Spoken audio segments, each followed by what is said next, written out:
Hello, my lovelies. Today we will read the 5th chapter of the fanfiction Vinum, written by Striker's Guy. He sold me out. First, some screaming kids, a smart one. Then, my kid stumbling out, looking like a drunkard. I groaned, slapping my hand on a hand to my face. Of course, just what I wanted. Percy. Percy emerged from the bathroom, wet but not soaked like the Aries cabin. I would discern what happened with a glance. They were trying to bully Percy, and it did not go as planned.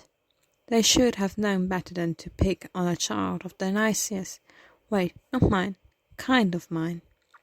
The water turned to wine. He asked me.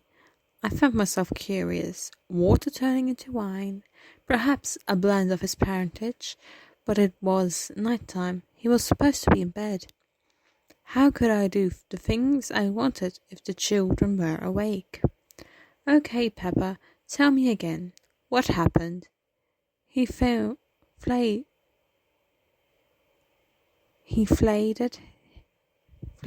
his arms in both directions. They were trying to put my head in the toilet, and water came out and attacked them. Then the water turned into wine. He shouted. I closed one ear with my finger. Is that supposed to happen? He asked me nervously. I never saw Castor or Pollux do that. It seemed my lies were unraveling. I realized they would catch up with me sooner or later, but it wasn't happening today. All my kids have specialities. Pollux is good with the arts, and Castor is better with Ariadne. I paused to keep a secret of their godly parentage. You're just good with wine.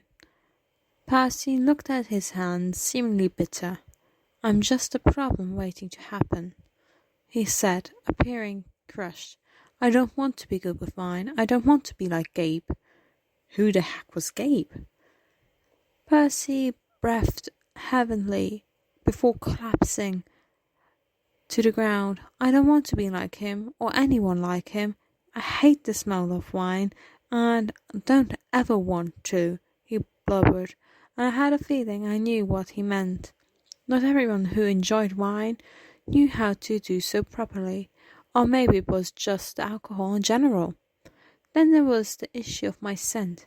I changed it to one of fruit, strawberries. He liked those. Percy didn't move. He protested, shouted, tried to bargain, going through all the stages of grief as if he were just as bad of a person of having godly powers that were beyond his control. I sighed, picking up the kid, putting him over my shoulders. Okay, kid, we'll talk after you're done. I considered bringing Percy back to his cabin, but I knew Pollux and Castor would be over him like moths to the flame. It wouldn't be on purpose, but Percy would feel overwhelmed. Percy didn't want to appear weak, and I respected that. But I wasn't going to be all soft with him. Whether he liked it or not, I claimed him, and he was going to learn that not all of lovers of wine were violent pieces of crap. You smell like strawberries, he mumbled. And once again we were at the lake. He enjoyed. As we reached the lake, Percy still dropped over my shoulder. I gently set him down on the edge. He looked up at me, his blue eyes clouded with a mix of confusion and frustration. I decided to cut the chase. Kid, you're not like Gabe. You're not like anyone else. You're a demigod. My demigod. He looked to the lake instead of me. But why do I got to be good at wine? Because, Percy, that's the gift you've got from me, the god of wine. Who's Gabe? Percy seemed to panic at the question. No one. There was a very big reaction from someone who claimed him to be a nobody. He almost instinctively tried to hide the heel bruises, but it was too late. I knew for sure who gave was to Percy. Perseus, I kept my voice calm. Did he hurt you? The moment I brought it up, Percy became defensive. I'm a demigod, he didn't. Not all kids who ended up here were always in great shape, but to think the same thing was happening to my kid, just imagining Percy with a bruised lip, a limp, or feeling any kind of pain from a mere mortal. It stirred something protective within me. I knelt down to Percy's eye level, and he avoided my gaze. Perseus, you don't need to hide things from me. If someone has hurt you, you should tell me. His eyes welted up with a mixture of pain and frustration. I don't want to talk about it, okay? I'm here now, and that's what matters. Percy sniffled. Why didn't you come for me before, Dad? Why did you wait until my mum? And I didn't have an excuse.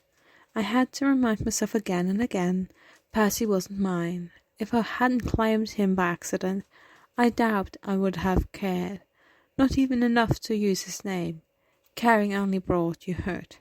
And for a god who lived forever, who wanted to live a life gaining and losing so much, it was a risk I hesitated to take. It was a perfect punishment.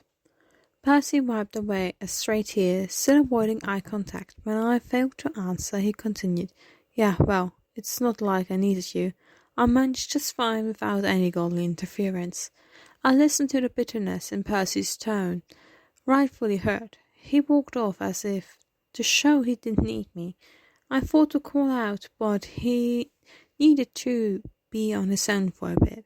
Percy wasn't my son, and it wasn't my job to answer his calls. I denied the voice, secretly wishing he was mine. Maybe then I could have made things right sooner. I would keep myself busy to try and figure out who his godly parent was. Percy's POV. I held up the cup in my hand, the one that Dionysus had given me. I looked inside. It was empty. Staring into the cup, I found no answers. I placed it down on the floor, giving my dad another reason to see me as weak. Gods didn't want weak kids. I was only claimed because I defeated a minotaur. Now he knows I couldn't even protect myself from a single human. Perseus, Pollux called out to me. Yeah? You okay? Pollux asked. I hummed. Castor took a seat beside me. He's fine, Pollux. Look, he's got a gift from Dad. I blinked. A gift? I held the cup in my hand, decorated with grapes, a wine glass. A reminder of the gift I hated. It's a gift? Castor grinned before showing off a bracelet made of jade. I have one too. It protects me from harm. Pollux grinned, then took out a weird-looking staff, a pine-cone staff. It's a virusus. It helps me with fighting. I looked up at the cup again. The gift seemed pointless. Pollux and Castor were showing off their items, protective and useful. Yet, unlike was a cup, a reminder of unwanted power I possessed. Your gift is special, Percy, Pollux assured me. They're gifts that reflect our abilities and strengths. That's why I got this. I like fighting, Pollux said.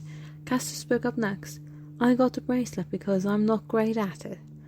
I'm much more of a lover than a fighter. You just like your theatre, better than being a meathead. They yelled at each other, and I was reminded of how different the two were. Though we were all children of Dionysus, we all had our strengths and weaknesses. As the boys continued to bicker, I realized. I hugged the boys, both older than me and taller, around the neck. Thanks. It didn't matter what power I had. I had a family. I could thank Dionysus for that. No problem, Percy, Pollux said, hugging back. You didn't do anything. He was thanking me, Castor announced, hugging me, and I wished this moment could last forever. It was supposed to be a game of capture the flag, but I don't remember there being swords or shields involved. The moment I told both Castor and Pollux about the Ares cabin, suddenly they went on the offensive position, deciding to join the Hermes cabin and their side for a match. I hated that they felt the need to get revenge for me. I was alive, smelling like wine, but alive. I avoided Dionysus as he spoke to the twins. I still tried to avoid him. Dad, I got this. Pollux whined as his head tilted back. You know we're not 5 anymore. You don't need to watch, Castor said next. Dad shook his head grossly. It took me by surprise, but he tapped his forehead with Pollux and did the same with Castor. The moment only lasted a second, as both of the twins wore matching grins before vanishing as well. It's tradition, Percy, they mouthed at me. As I waited, closing my eyes, he placed his forehead against me, the words in my head saying, Dionysus' blessing. Eyes wide, he sipped his Diet Coke, letting me go. What was that? Dionysus whispered. It's a cheat. Cheat? But Pollux hushed me with a hand. Shh! It just lets us communicate with one another. Just us 3. Confused, I thought in my head, Really? Really? Was screamed back, and that was so soon cool. So cool. Pollux leaned closer, so we were huddled together. No matter which team we were on, it's always us against them. Why? I asked in my head. Because, Percy, we're one of the smallest cabins, and I'd always have favourites. Blinking in confusion, I wanted to ask more, but I was huddled away to where the armour and shields were, still baffled as I went to pick out something that fit me. Castor and Pollux are close by as I struggled to find the right helmet, communicating with one another, just as 3. Try this one, Castor suggested, handing me a helmet adorned with grapes and vines. I put it on, feeling slightly ridiculous, but going along with the theme. Pollux, on the other hand, opted for a helmet with comedic mask attached, while Castor picked the helmet featuring Dionysian symbol. We gathered our weapons and made our way to the battlefield. The twins were unusually quiet, and I wondered if it was because of Dad's blessing. We approached the Hermes cabin, and the tension in the air grew. It was clear that Castor and Pollux were determined to show their skills. Gathered together, I stayed close to my brothers as both Luke and the girl, known as Annabeth, appeared.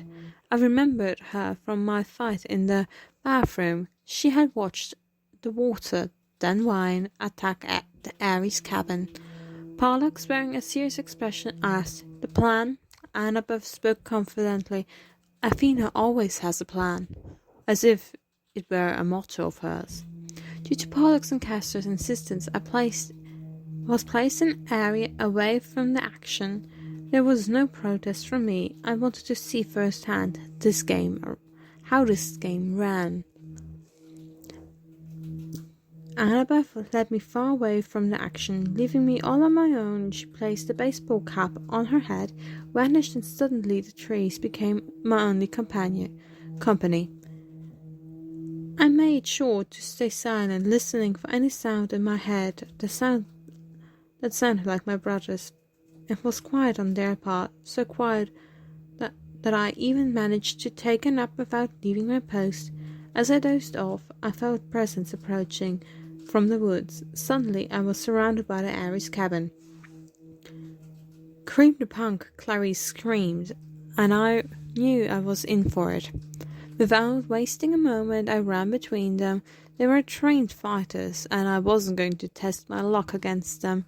Now, Clarice's spear moved at me, hitting me with a shock of electricity. "Oh wow, I'm really scared, the mighty Minotaur Slayer," she said.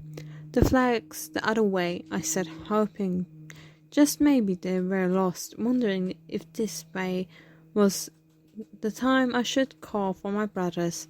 "Yeah, but we want revenge." "You made our cabin look stupid," Clarice growled at me. "Yeah, well, you do that on your own," I responded without thinking, and the last comment was not going to keep me alive. I kept my back right to the creek. Blow after blow, it felt like they were out for blood.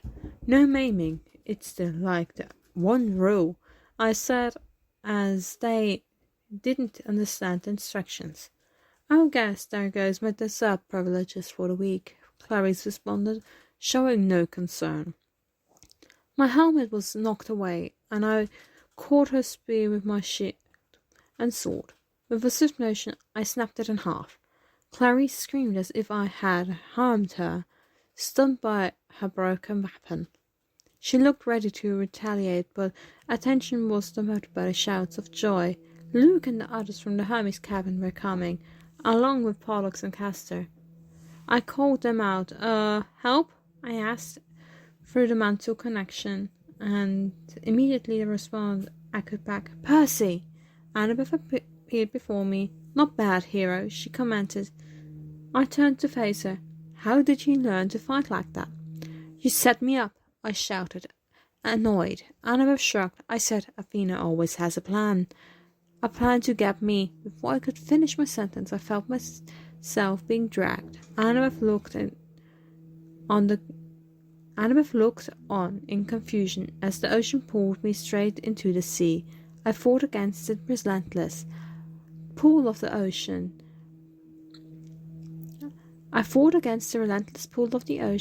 but it seemed to have a mind of its own, determined to drag me deeper.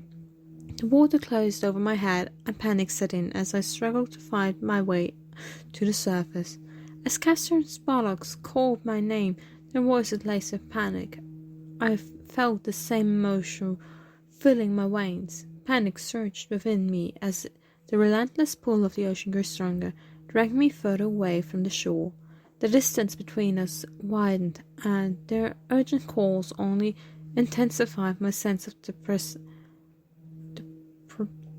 desperation. With each passing moment, the water became an unyielding force, wrapping around me like a vice. My mind screamed to me to brave, to find a way to the surface, but the pressure of the ocean grip made every moment to struggle. It was a battle against the sea's determination, a struggle for survival. The surface seemed like a distant dream, shimmering in the sunlight above, taunting me as I fought against the invisible bounds pulling me downward.